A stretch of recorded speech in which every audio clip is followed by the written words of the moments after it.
Life of Mine Part 21.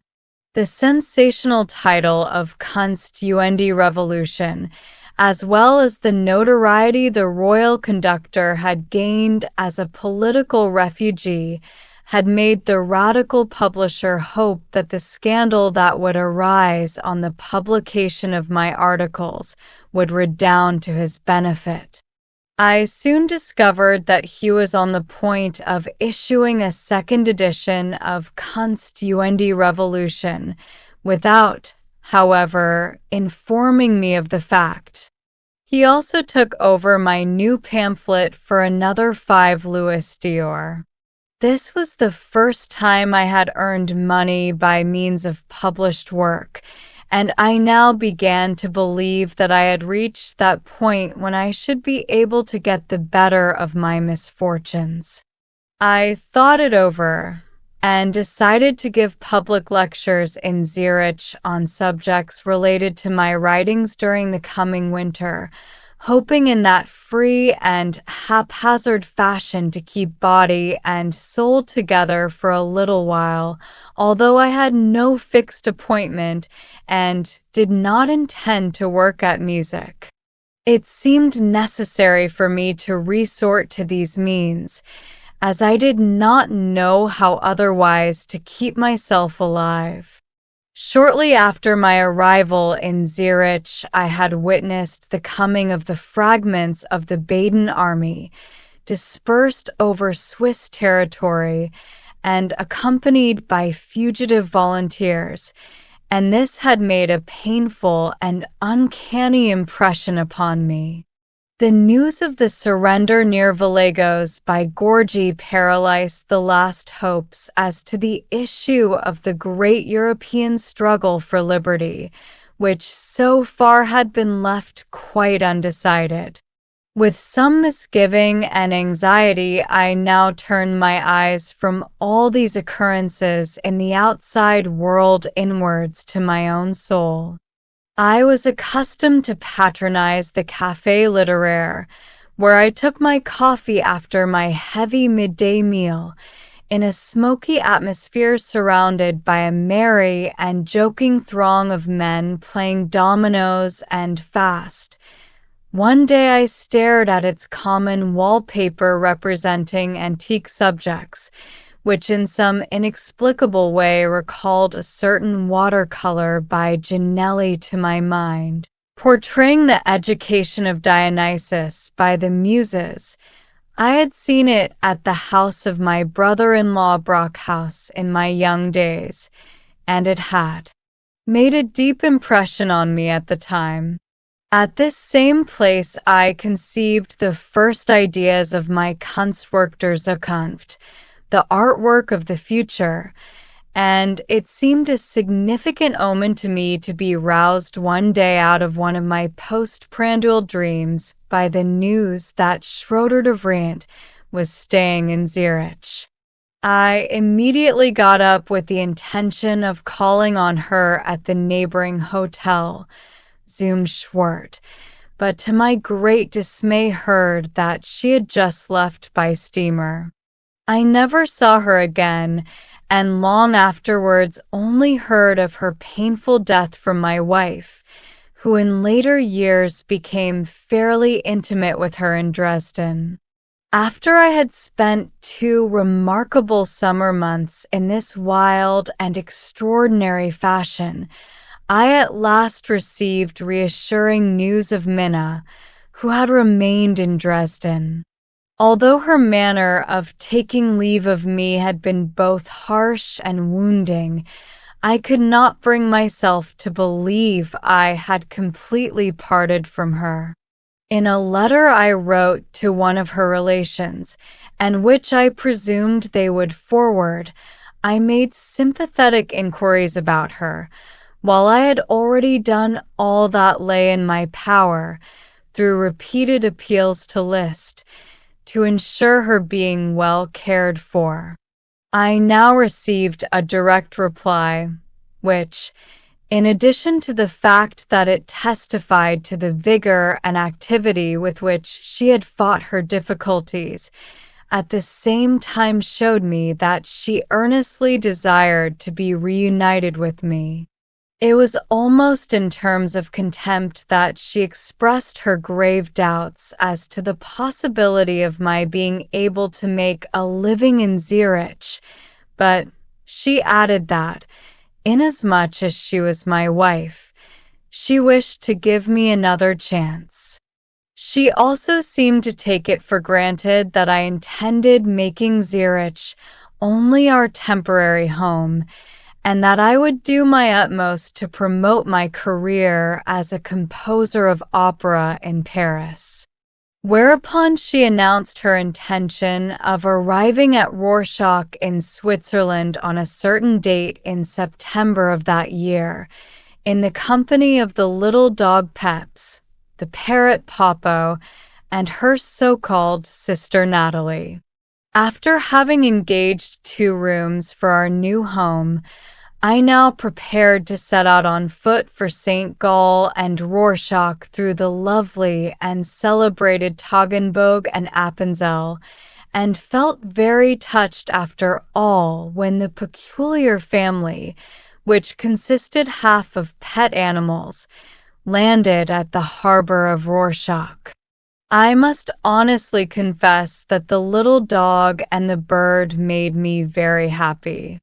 My wife at once threw cold water on my emotions, however, by declaring that in the event of my behaving badly again, she was ready to return to Dresden any moment, and that she had numerous friends there who would be glad to protect and succor her if she were forced to carry out her threat.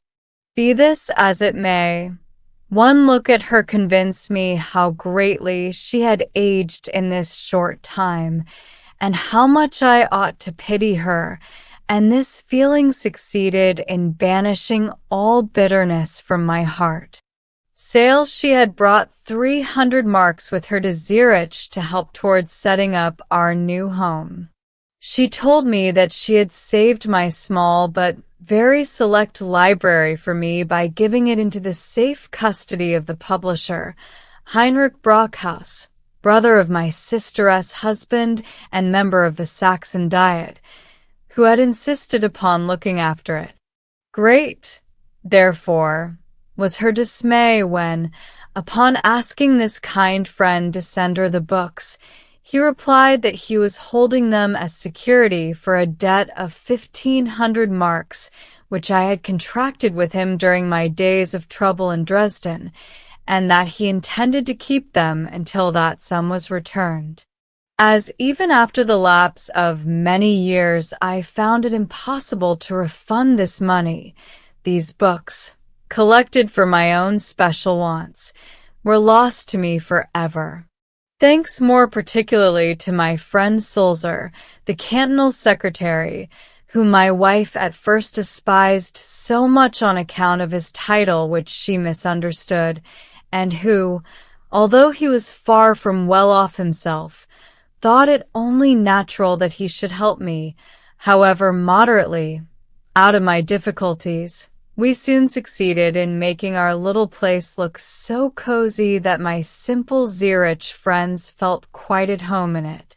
My wife, with all her undeniable talents, Hero found ample scope in which to distinguish herself, and I remember how ingeniously she made a little what not out of the box in which she had kindly brought my music and manuscript to Zurich. But it was soon time to think of how to earn enough money to provide for us all. My idea of giving public lectures was treated with contempt by my wife, who looked upon it as an insult to her pride. She could acquiesce only in one plan, that suggested by Liszt, namely, that I should write an opera for Paris. To satisfy her, and in view of the fact that I could see no chance of a remunerative occupation close at hand, I actually reopened a correspondence on this matter with my great friend and his secretary Bologna in Paris. In the meantime, I could not be idle, so I accepted an invitation from the Zurich Musical Society to conduct a classical composition at one of their concerts, and to this end I worked with their very poor orchestra at Beethoven's Symphony in A major. Although the result was successful, and I received 5 Napoleons for my trouble, it made my wife very unhappy, for she could not forget the excellent orchestra and the much more appreciative public, which a short time before in Dresden would have seconded and rewarded similar efforts on my part. Her one and only ideal for me was that, by hook or by crook, and with a total disregard of all artistic scruples, I should make a brilliant reputation for myself in Paris. While we were both absolutely at a loss to discover whence we should obtain the necessary funds for our journey to Paris and our sojourn there, I again plunged into my philosophical study of art, as being the only sphere still left open to me.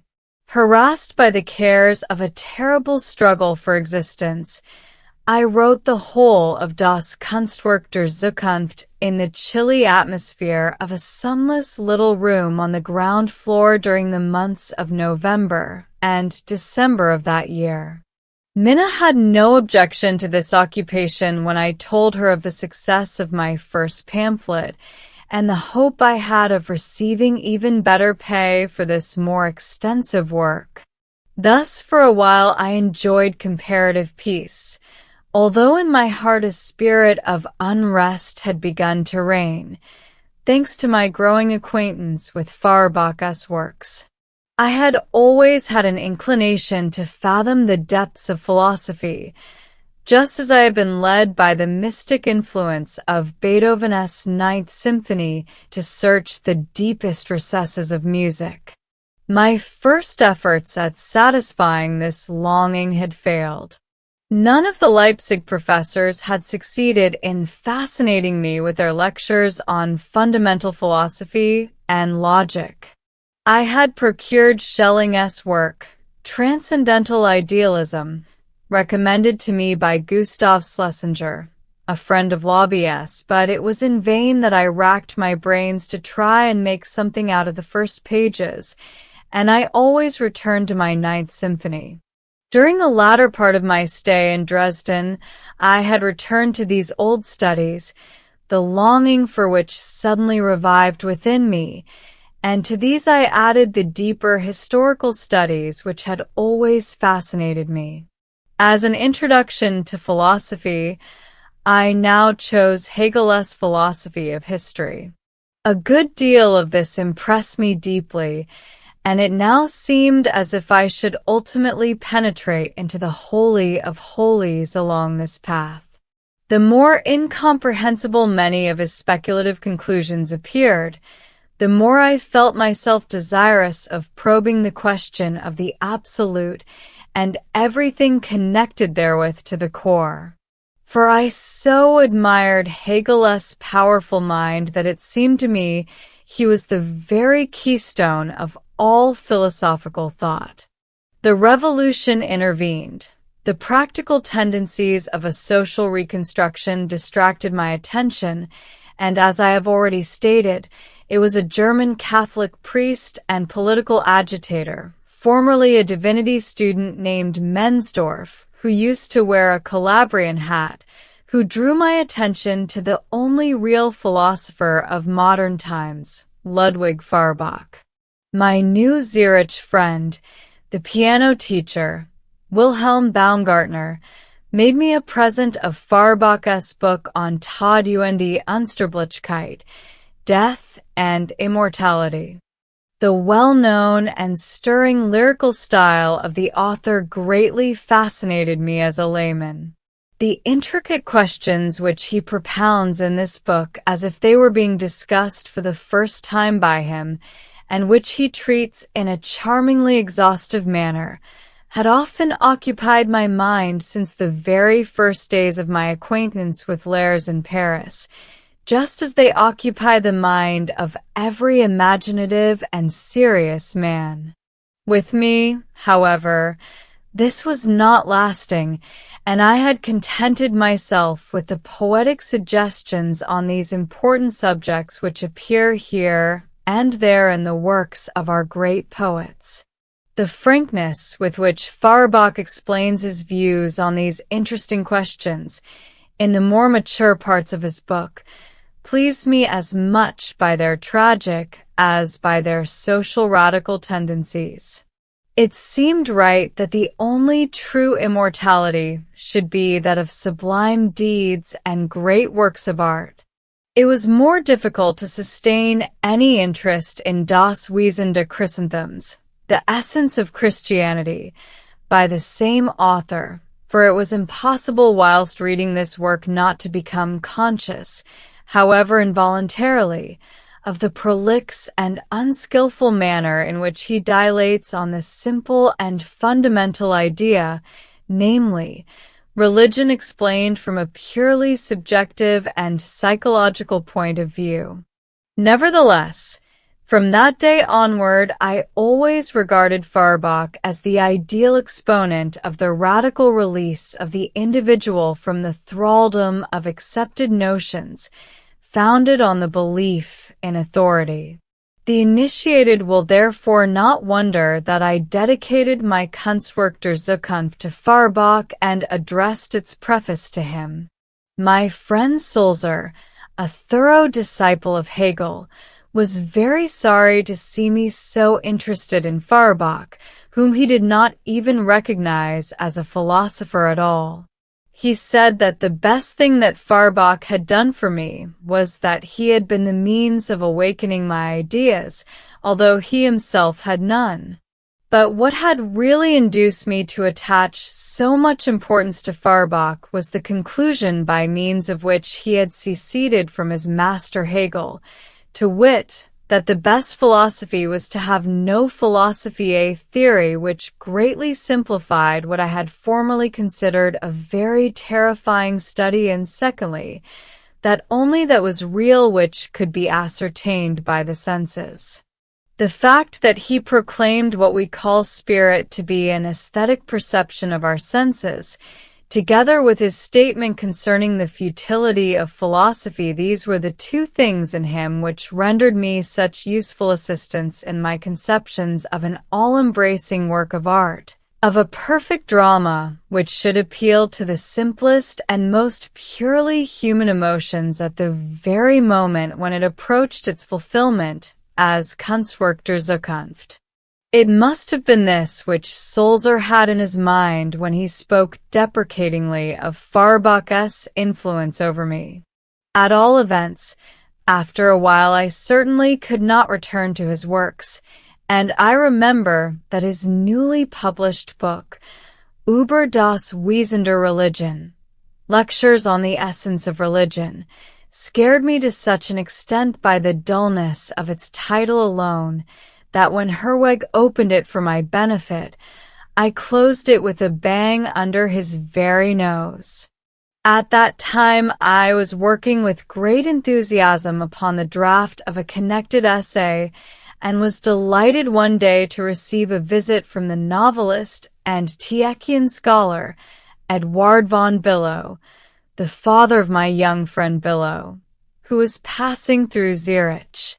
In my tiny little room I read him my chapter on poetry, and could not help noticing that he was greatly startled at my ideas on literary drama and on the advent of the new Shakespeare. I thought this all the more reason why Wigan the publisher should accept my new revolutionary book, and expected him to pay me a fee, which would be in proportion to the greater size of the work. I asked for 20 Louis d'Or, and this sum he agreed to pay me. The prospect of receiving this amount induced me to carry out the plan, which need had forced upon me, of traveling to Paris and of trying my luck there as a composer of opera. This plan had very serious drawbacks. Not only did I hate the idea, but I knew that I was doing an injustice to myself by believing in the success of my enterprise, for I felt that I could never seriously throw myself into it heart and soul.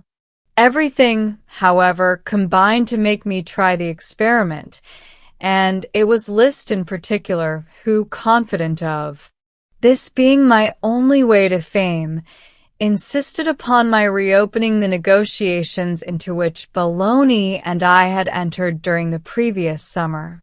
To show with what earnestness I tried to consider the chances of carrying out my plan, I drafted out the plot of the opera, which the French poet would only have to put into verse, because I never for a moment fancied that it would be possible for him to think out and write a libretto for which I would only need to compose the music.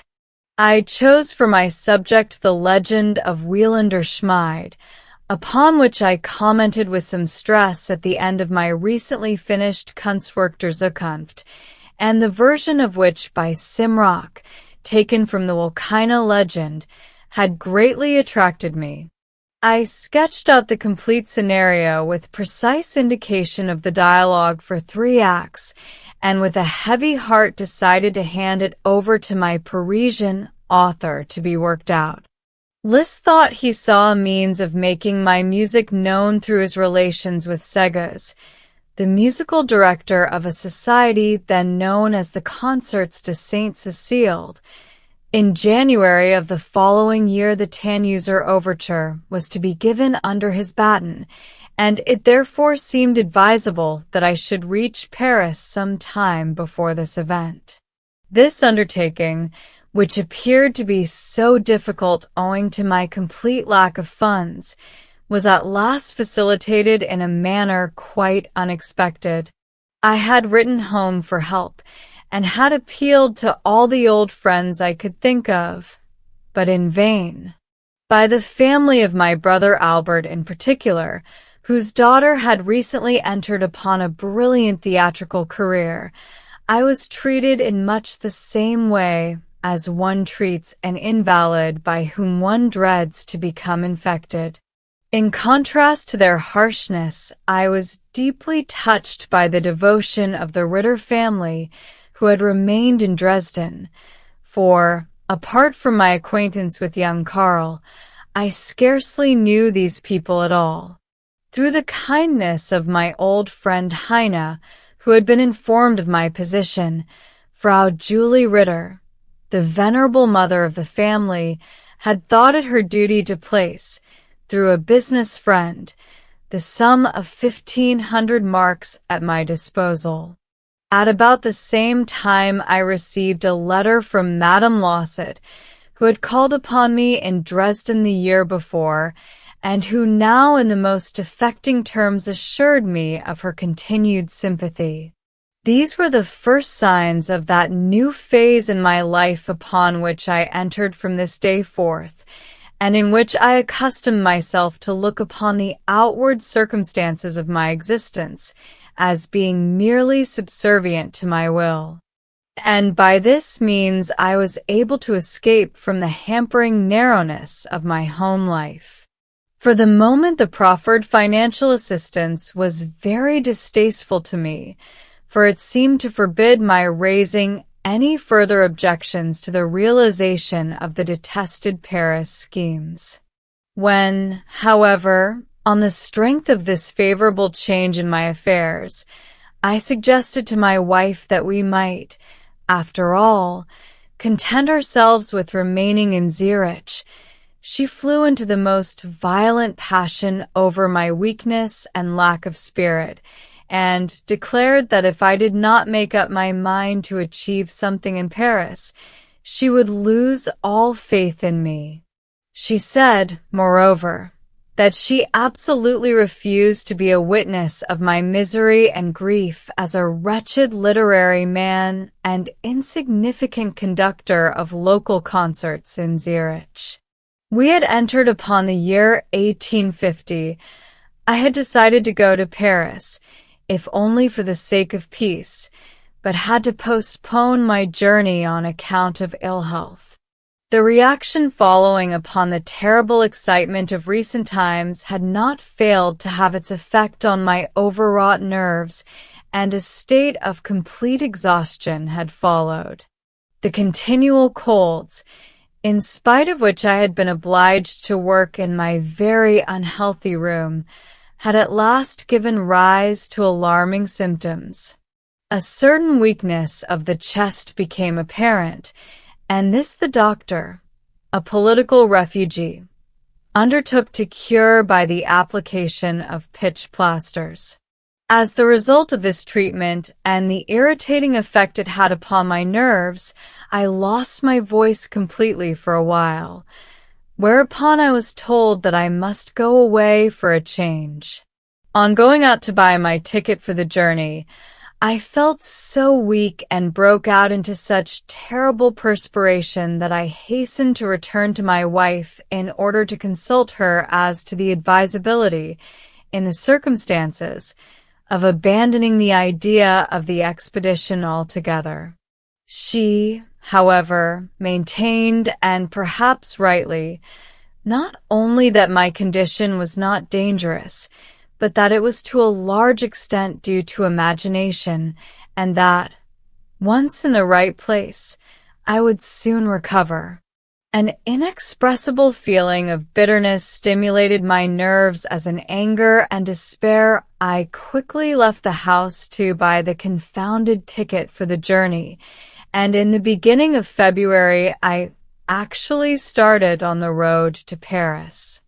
I was filled with the most extraordinary feelings, but the spark of hope which was then kindled in my breast certainly had nothing whatever to do with the belief that had been imposed upon me from without, that I was to make a success in Paris as a composer of operas.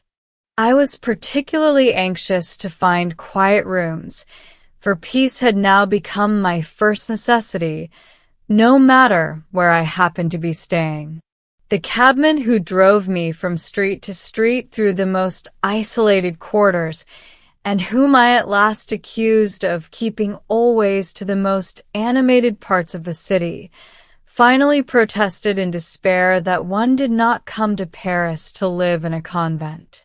At last it occurred to me to look for what I wanted in one of the sites through which no vehicle seemed to drive, and I decided to engage rooms in the Site de Provence.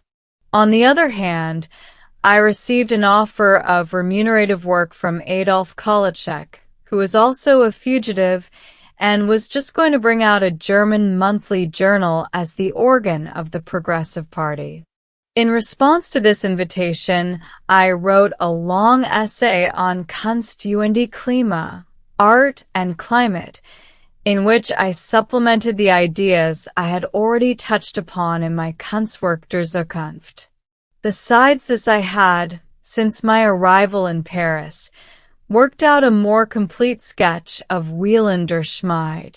It is true that this work had no longer any value, and I wondered with apprehension what I could write home to my wife, now that the last precious remittance had been so aimlessly sacrificed. The thought of returning to Zurich was as distasteful to me as the prospect of remaining any longer in Paris. My feelings with regard to the latter alternative were intensified by the impression made upon me by Meyerbeer's opera The Prophet, which had just been produced and which I had not heard before. Rearing itself on the ruins of the hopes for new and more noble endeavor which had animated the better works of the past year, the only result of the negotiations of the Provisional French Republic for the encouragement of art, I saw this work of Meyerbeer's break upon the world like the dawn heralding this day of disgraceful desolation. I was so sickened by this performance that though I was unfortunately placed in the center of the stalls and would willingly have avoided the disturbance necessarily occasioned by one of the audience moving during the middle of an act, even this consideration did not deter me from getting up and leaving the house. When the famous mother of the prophet finally gives vent to her grief in the well-known series of ridiculous roulades, I was filled with rage and despair at the thought that I should be called upon to listen to such a thing, and never again did I pay the slightest heed to this opera. But what was I to do next? Just as the South American republics had attracted me during my first miserable sojourn in Paris, so now my longing was directed towards the East, where I could live my life in a manner worthy of a human being far away from this modern world. While I was in this frame of mind, I was called upon to answer another inquiry as to my state of health from Madame Lawsett in Bordeaux.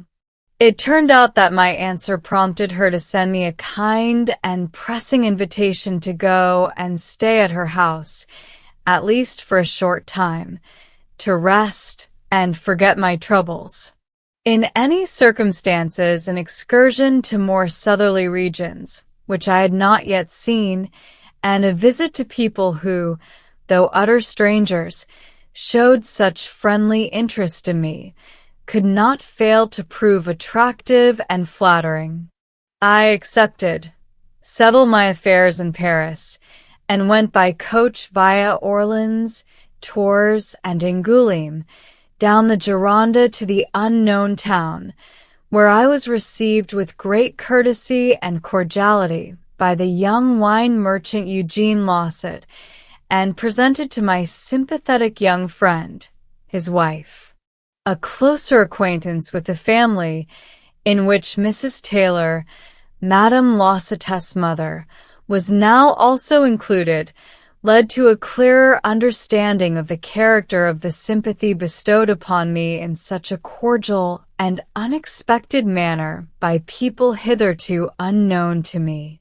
Jessie, as the young wife was called at home, had, during a somewhat lengthy stay in Dresden, become very intimate with the Ritter family, and I had no reason to doubt the assurance given me that the Lawsotts' interest in me and my work was principally owing to this intimacy.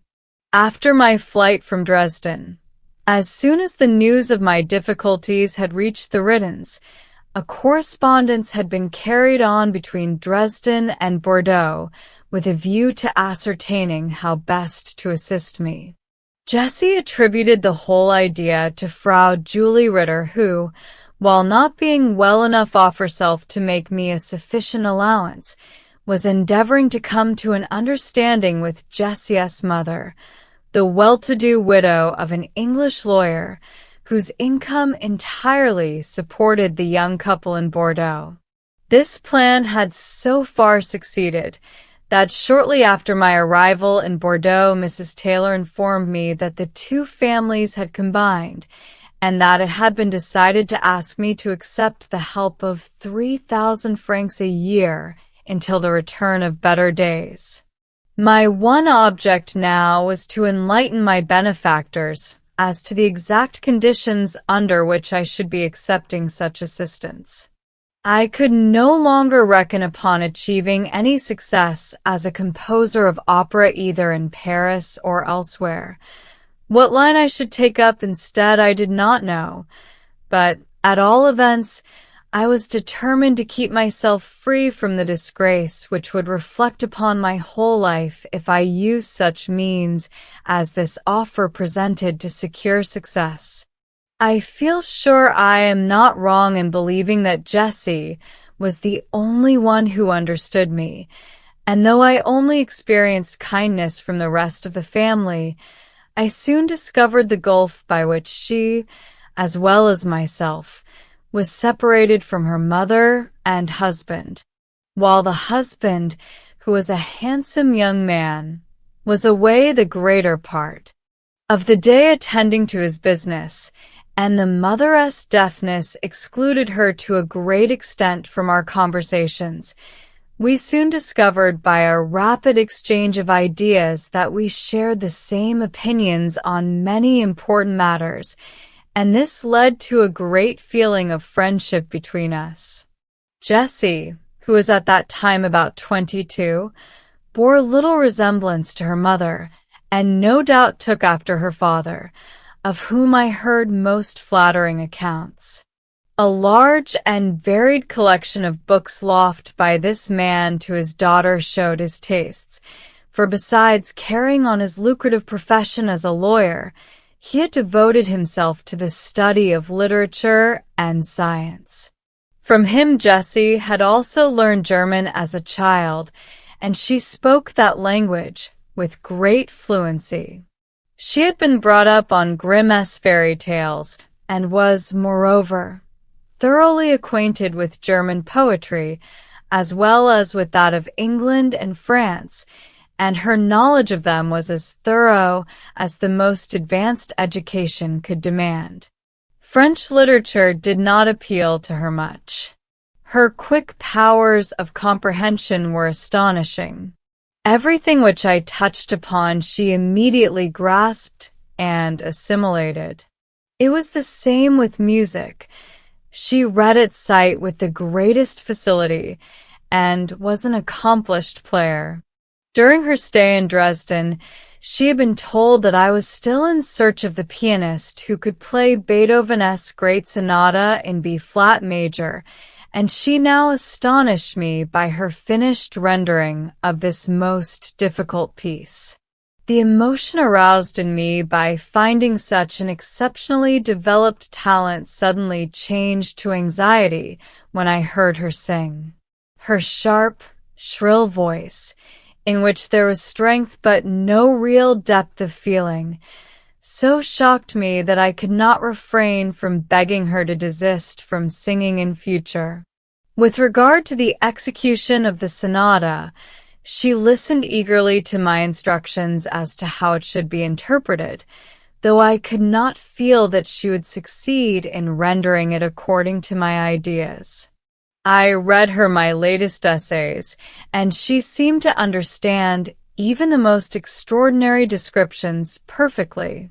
My poem on Siegfried's Tod moved her deeply, but she preferred my sketch of Wieland der Schmied. She admitted afterwards that she would prefer to imagine herself filling the role of Wieland's worthy bride than to find herself in the position and forced to endure the fate of Gutrune in Siegfried. It followed inevitably that the presence of the other members of the family proved embarrassing when we wanted to talk over and discuss these various subjects. If we felt somewhat troubled at having to confess to ourselves that Mrs. Taylor would certainly never be able to understand why I was being offered assistance, I was still more disconcerted at realizing after a time the complete want of harmony between the young couple, particularly from an intellectual point of view. The fact that Lawsett had for some time been well aware of his wife's dislike for him was plainly shown when he one day so far forgot himself as to complain loudly and bitterly that she would not even love a child of his if she had one, and that he therefore thought it fortunate that she was not a mother. Astonished and saddened, I suddenly gazed into an abyss which was hidden here, as is often the case, under the appearance of a tolerably happy married life.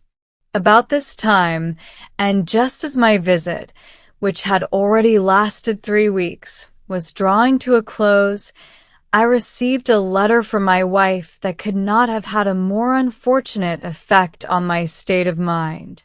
She was, on the whole, pleased at my having found new friends, but at the same time explained that if I did not immediately return to Paris, and there endeavor to secure the production of my overture with the results anticipated, she would not know what to think of me, and would certainly fail to understand me if I returned to Zurich, without having effected my purpose. At the same time my depression was intensified in a terrible way by a notice in the papers announcing that Arkel, Bakunin, and Hübner had been sentenced to death, and that the date of their execution was fixed. I wrote a short but stirring letter of farewell to the two first, and as I saw no possibility of having it conveyed to the prisoners, who were confined in the fortress of Königstein, I decided to send it to Frau von Eltischow, to be forwarded to them by her, because I thought she was the only person in whose power it might lie to do this for me, while at the same time she had sufficient generosity and independence of mind to enable her to respect and carry out my wishes, in spite of any possible difference of opinion she might entertain. I was told some time afterwards that Eltischow had got hold of the letter and thrown it into the fire. For the time being, this painful impression helped me to the determination to break with everyone and everything, to lose all desire to learn more of life or of art, and, even at the risk of having to endure the greatest privations, to trust to chance and put myself beyond the reach of everybody. The small income settled upon me by my friends I wished to divide between myself and my wife, and with my half go to Greece or Asia Minor, and there, heaven alone knew how, seek to forget and be forgotten. I communicated this plan to the only confidant I had left to me, chiefly in order that she might be able to enlighten my benefactors as to how I intended disposing of the income they had offered me. She seemed pleased with the idea, and the resolve to abandon herself to the same fate seemed to her also, in her resentment against her position, to be quite an easy matter. She expressed as much by hints and a word dropped here and there. Without clearly realizing what it would lead to, and without coming to any understanding with her, I left Bordeaux towards the end of April, more excited than soothed in spirit, and filled with regret and anxiety. I returned to Paris for the time being, stunned and full of uncertainty as to what to do next. Feeling very unwell, exhausted, and at the same time excited from want of sleep, I reached my destination and put up at the Hotel Valois, where I remained a week, struggling to gain my self-control and to face my strange position. Even if I had wished to resume the plans which had been instrumental in bringing me to Paris, I soon convinced myself that little or nothing could be done. I was filled with distress and anger at being called upon to waste my energies in a direction contrary to my tastes, merely to satisfy the unreasonable demands made upon me. I was at length obliged to answer my wife's last pressing communication, and wrote her a long and detailed letter in which I kindly, but at the same time frankly, retraced the whole of our life together, and explained that I was fully determined to set her free from any immediate participation in my fate, as I felt quite incapable of so arranging it so as to meet with her approval. I promised her the half of whatever means I should have at my disposal now or in the future, and told her she must accept this arrangement with a good grace, because the occasion had now arisen to take that step of parting from me which, on our first meeting again in Switzerland, she had declared herself ready to do. I ended my letter without bidding her a final farewell. I thereupon wrote to Bordeaux immediately to inform Jessie of the step I had taken, though my means did not as yet allow of my forming any definite plan which I could communicate to her for my complete flight from the world. In return, she announced that she was determined to do likewise, and asked for my protection, under which she intended to place herself when once she had set herself free. Much alarmed, I did all in my power to make her realize that it was one thing for a man, placed in such a desperate situation as myself, to cut himself adrift in the face of insurmountable difficulties, but quite another matter for a young woman, at least to all outward appearances, happily settled, to decide to break up her home, for reasons which probably no one except myself would be in a position to understand. Regarding the unconventionality of her resolve in the eyes of the world, she assured me that it would be carried out as quietly as possible, and that for the present she merely thought of arranging to visit her friends the Ridus in Dresden. I felt so upset by all this that I yielded to my craving for retirement, and sought it at no great distance from Paris. Towards the middle of April, I went to Montmorency, of which I had heard many agreeable accounts, and there sought a modest hiding place. With great difficulty, I dragged myself to the outskirts of the little town, where the country still bore a wintry aspect, and turned into the little strip of garden belonging to a wine merchant, which was filled with visitors only on Sundays, and there refreshed myself with some bread and cheese and a bottle of wine. A crowd of hens surrounded me, and I kept throwing them pieces of bread, and was touched by the self-sacrificing abstemiousness with which the cock gave all to his wives, though I aimed particularly at him.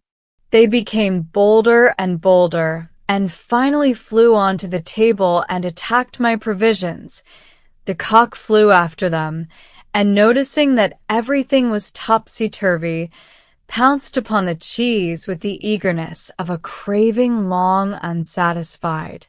When I found myself being driven from the table by this chaos of fluttering wings, I was filled with a gaiety to which I had long been a stranger. I laughed heartily, and looked round for the signboard of the inn. I thereby discovered that my host rejoiced in the name of Homo. This seemed a hint from fate, and I felt I must seek shelter here at all costs. An extraordinarily small and narrow bedroom was shown me, which I immediately engaged. Besides the bed, it held a rough table and 2 cane-bottomed chairs. I arranged one of these as a washhand stand, and on the table I placed some books, writing materials, and the score of Lohengrin, and almost heaved a sigh of content in spite of my extremely cramped accommodation. Though the weather remained uncertain, and the woods with their leafless trees did not seem to offer the prospect of very enticing walks, I still felt that here there was a possibility of my being forgotten, and being also in my turn allowed to forget the events that had lately filled me with middy desperate anxiety. My old artistic instinct awoke again. I looked over my Lohengrin score and quickly decided to send it to Liszt and leave it to him to bring it out as best he could. Now that I had got rid of this score also, I felt as free as a bird and as careless as Diogenes about what might befall me. I even invited Keats to come and stay with me and share the pleasures of my retreat. He did actually come, as he had done during my stay in Menden, but he found me even more modestly installed than I had been there. He was quite prepared to take potluck, however, and cheerfully slept on an improvised bed, promising to keep the world in touch with me upon his return to Paris. I was suddenly startled from my state of complacency by the news that my wife had come to Paris to look me up. I had an hour's painful struggle with myself to settle the course I should pursue, and decided not to allow the step I had taken in regard to her to be looked upon as an ill-considered and excusable vagary. I left Montmorency and betook myself to Paris, summoned Keats to my hotel, and instructed him to tell my wife, who had already been trying to gain admittance to him, that he knew nothing more of me except that I had left Paris. The poor fellow, who felt as much pity for Minna as for me, was so utterly bewildered on this occasion that he declared that he felt as though he were the axis upon which all the misery in the world turned. But he apparently realized the significance and importance of my decision, as it was necessary he should, and acquitted himself in this delicate matter with intelligence and good feeling.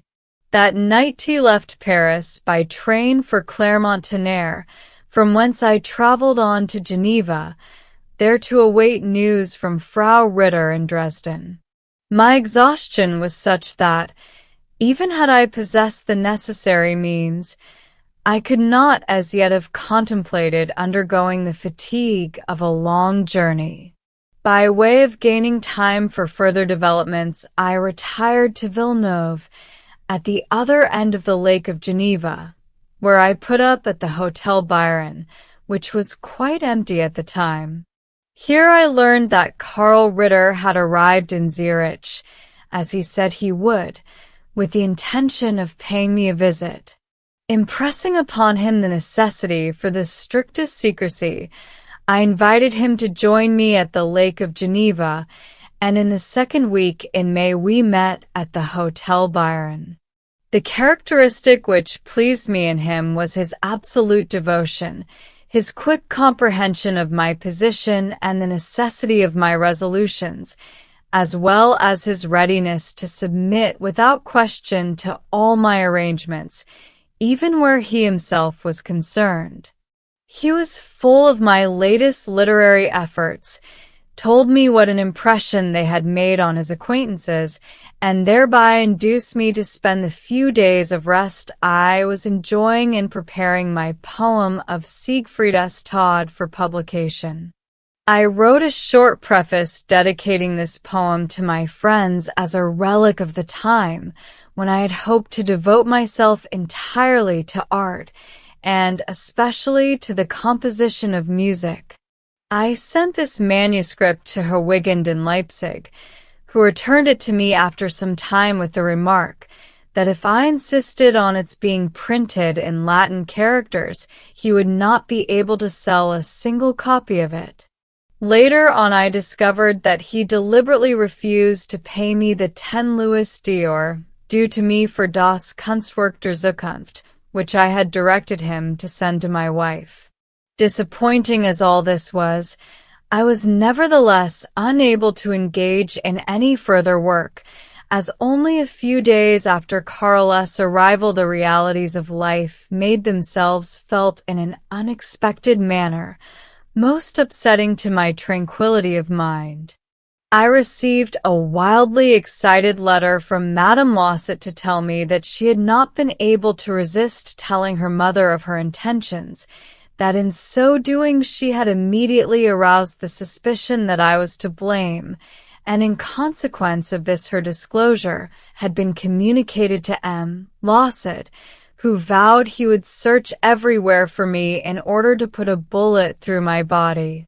The situation was clear enough, and I decided to go to Bordeaux immediately in order to come to an understanding with my opponent. I at once wrote fully to M. Eugene, endeavoring to make him see matters in their true light, but at the same time declared myself incapable of understanding how a man could bring himself to keep a woman with him by force, when she no longer wished to remain. I ended by informing him that I should reach Bordeaux at the same time as my letter, and immediately upon my arrival there would let him know at what hotel to find me.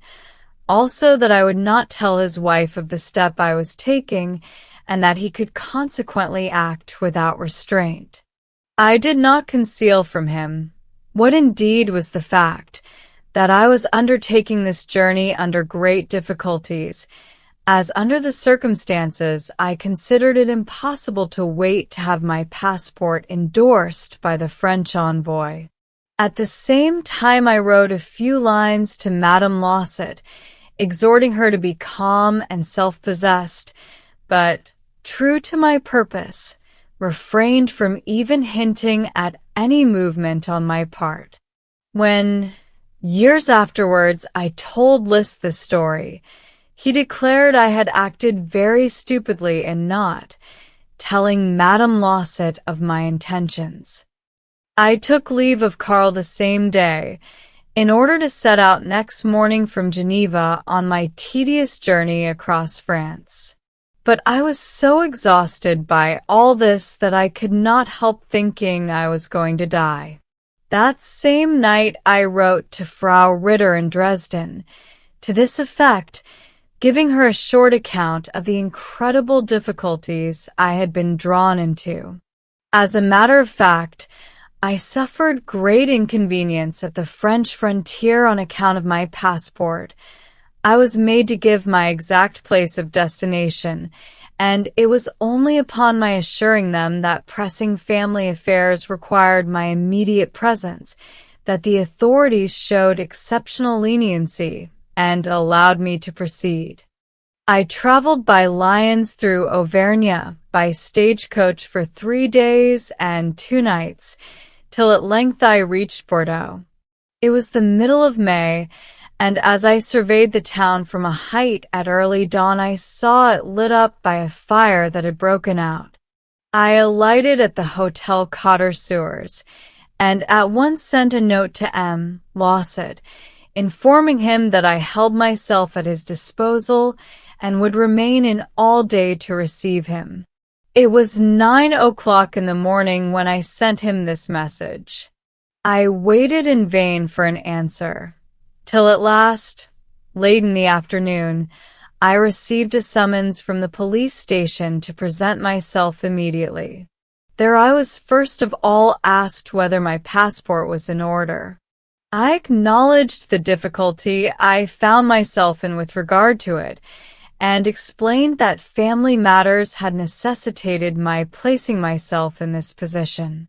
I was thereupon informed that precisely this family matter, which had no doubt brought me there, was the cause of their having to deny me the permission to remain in Bordeaux any longer. In answer to my question, they did not conceal the fact that these proceedings against me were being carried out at the express wish of the family concerned. This extraordinary revelation immediately restored my good humor. I asked the police inspector whether, after such a trying journey, I might not be allowed a couple of days' rest before returning. This request he readily granted, and told me that in any case there could be no chance of my meeting the family in question, as they had left Bordeaux at midday. I used these 2 days to recover from my fatigue, and also wrote a letter to Jessie, in which I told her exactly what had taken place, without concealing my contempt at the behavior of her husband, who could expose his wife's honor by a denunciation to the police. I also added that our friendship could certainly not continue until she had released herself from so humiliating a position. The next thing was to get this letter safely delivered. The information furnished me by the police officials was not sufficient to enlighten me as to what had exactly taken place in the Lawset family, whether they had left home for some length of time or merely for a day. So I simply made up my mind to go to their house. I rang the bell, and the door sprang open. Without meeting anyone, I walked up to the first-floor flat, the door of which stood open, and went from room to room till I reached Jessie's boudoir, where I placed my letter in her work-basket and returned the way I had come. I received no reply, and set out upon my return journey as soon as the term of rest granted me had expired. The fine May weather had a cheering effect upon me, and the clear water, as well as the agreeable name of the Dordogne, along whose banks the post-chaise travelled for some distance, gave me great pleasure. I was also entertained by the conversation of 2 fellow travelers, a priest and an officer, about the necessity of putting an end to the French Republic. The priest showed himself much more humane and broad-minded than his military interlocutor, who could only repeat the one refrain, "I'll foe and finer." I now had a look at lions, and in a walk round the town tried to recall the scenes in Lamartine's Histoire de Girondins, where he so vividly describes the siege and surrender of the town during the period of the Convention Nationale. At last I arrived at Geneva and returned to the Byron Hotel, where Karl Hitter was awaiting me. During my absence, he had heard from his family, who wrote very kindly concerning me. His mother had at once reassured him as to my condition, and pointed out that with people suffering from nervous disorders, the idea of approaching death was a frequent symptom, and that there was consequently no occasion to feel anxious about me. She also announced her intention of coming to visit us in Villeneuve with her daughter Emily in a few days' time. This news made me take heart again. This devoted family, so solicitous for my welfare, seemed sent by Providence to lead me, as I so longed to be led, to a new life. Both ladies arrived in time to celebrate my 37th birthday on the 22nd of May. The mother, Frau Julie, particularly made a deep impression upon me.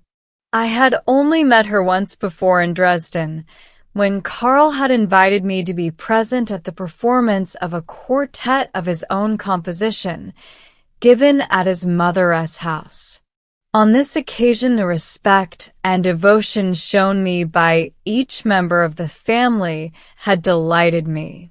The mother had hardly spoken to me, but when I was leaving she was moved to tears as she thanked me for my visit. I was unable to understand her emotion at the time, but now when I reminded her of it she was surprised, and explained that she had felt so touched at my unexpected kindness to her son. She and her daughter remained with us about a week. We sought diversion in excursions to the beautiful Valais, but did not succeed in dispelling Frau Hitter's sadness of heart, caused by the knowledge of recent events of which she had now been informed, as well as by her anxiety at the course my life was taking. As I afterwards learned, it had cost the nervous, delicate woman a great effort to undertake this journey, and when I urged her to leave her house to come and settle in Switzerland with her family, so that we might all be united, she at last pointed out to me that in proposing what seemed to her such an eccentric undertaking, I was counting upon a strength and energy she no longer possessed. For the present she commended her son, whom she wished to leave with me, to my care, and gave me the necessary means to keep us both for the time being. Regarding the state of her fortune, she told me that her income was limited, and now that it was impossible to accept any help from the Lawsots, she did not know how she would be able to come to my assistance sufficiently to assure my independence. Deeply moved, we took leave of this venerable woman at the end of a week, and she returned to Dresden with her daughter, and I never saw her again. Still bent upon discovering a means of disappearing from the world, I thought of choosing a wild mountain spot where I could retire with Karl. For this purpose, we sought the lonely Visperthal in the Canton Valais, and not without difficulty made our way along the impracticable roads to Zermatt.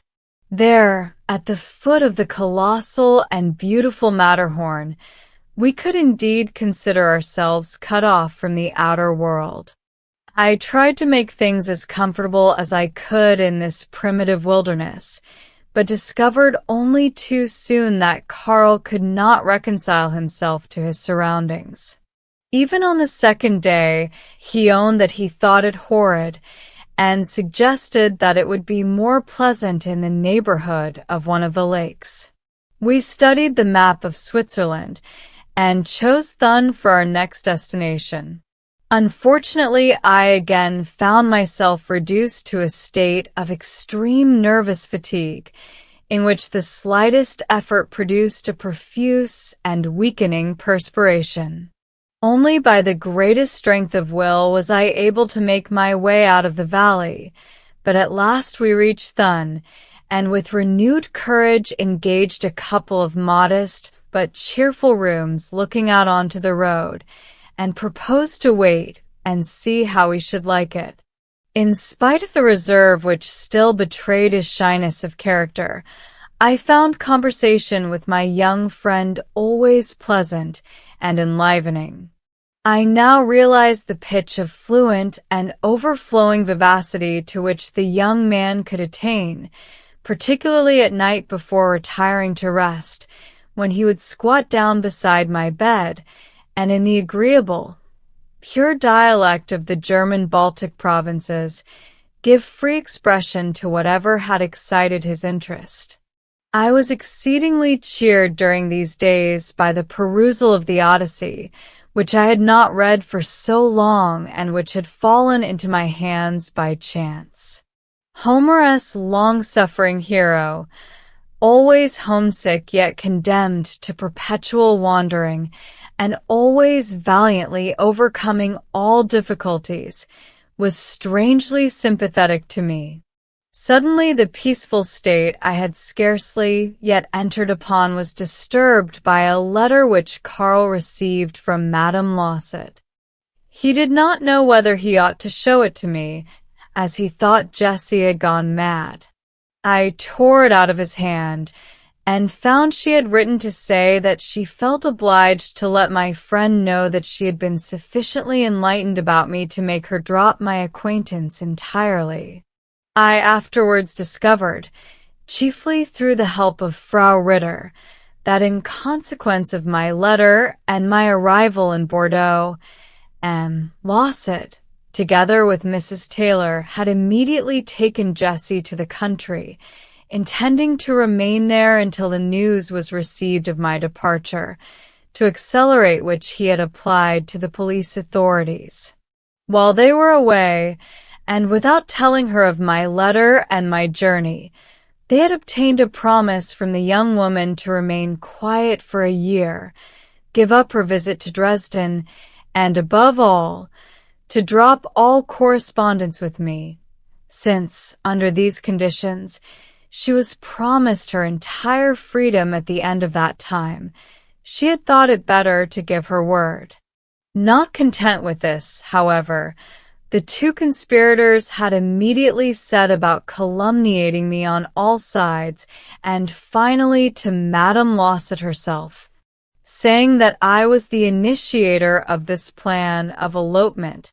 Mrs. Taylor had written to my wife complaining of my intention to commit adultery, at the same time expressing her pity for her and offering her support. The unfortunate Minna, who now thought she had found a hitherto unsuspected reason for my resolve to remain separated from her, wrote back complaining of me to Mrs. Taylor.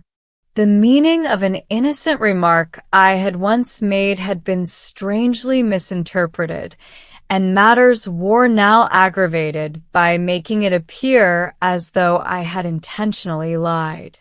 In the course of playful conversation, Jessie had once told me that she belonged to no recognized form of religion, her father having been a member of a certain sect which did not baptize either according to the Protestant or the Roman Catholic ritual, whereupon I had comforted her by assuring her that I had come in contact with much more questionable sects, as shortly after my marriage in Königsberg I had learned that it had been solemnized by a hypocrite.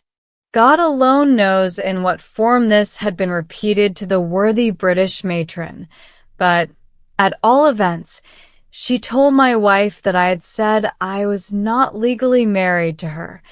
In any case, my wife's answer to this had no doubt furnished further material with which to poison Jessie's mind against me, and this letter to my young friend was the result. I must admit that, seen by this light, The circumstance at which I felt most indignant was the way my wife had been treated, and while I was perfectly indifferent as to what the rest of the party thought of me, I immediately accepted Carla's offer to go to Zurich and see her, so as to give her the explanation necessary to her peace of mind. While awaiting his return, I received a letter from Liszt, telling me of the deep impression made upon him by my Lohengrin score, which had caused him to make up his mind as to the future in store for me. He at the same time announced that, as I had given him the permission to do so, he intended doing all in his power to bring about the production of my opera at the forthcoming Herder Festival in Weimar. About this time I also heard from Frau Ritter, who, in consequence of events of which she was well aware, thought herself called upon to beg me not to take the matter too much to heart. At this moment Karl also returned from Zurich, and spoke with great warmth of my wife's attitude. Not having found me in Paris, she had pulled herself together with remarkable energy, and in pursuance of an earlier wish of mine, had rented a house on the lake of Zurich, installed herself comfortably, and remained there in the hope of at last hearing from me again. Besides this, he had much to tell me of Sulzer's good sense and friendliness, the latter having stood by my wife and shown her great sympathy. In the midst of his narrative, Karl suddenly exclaimed, "Ah, these could be called sensible people, but with such a mad Englishwoman nothing could be done." To all this I said not a word, but finally with a smile asked him whether he would like to go over to Zurich. He sprang up exclaiming, "Yes, and as soon as possible." "You shall have your way," said I. "Let us pack. I can see no sense in anything either here or there without breathing another syllable about all that had happened." We left the next day for Zurich.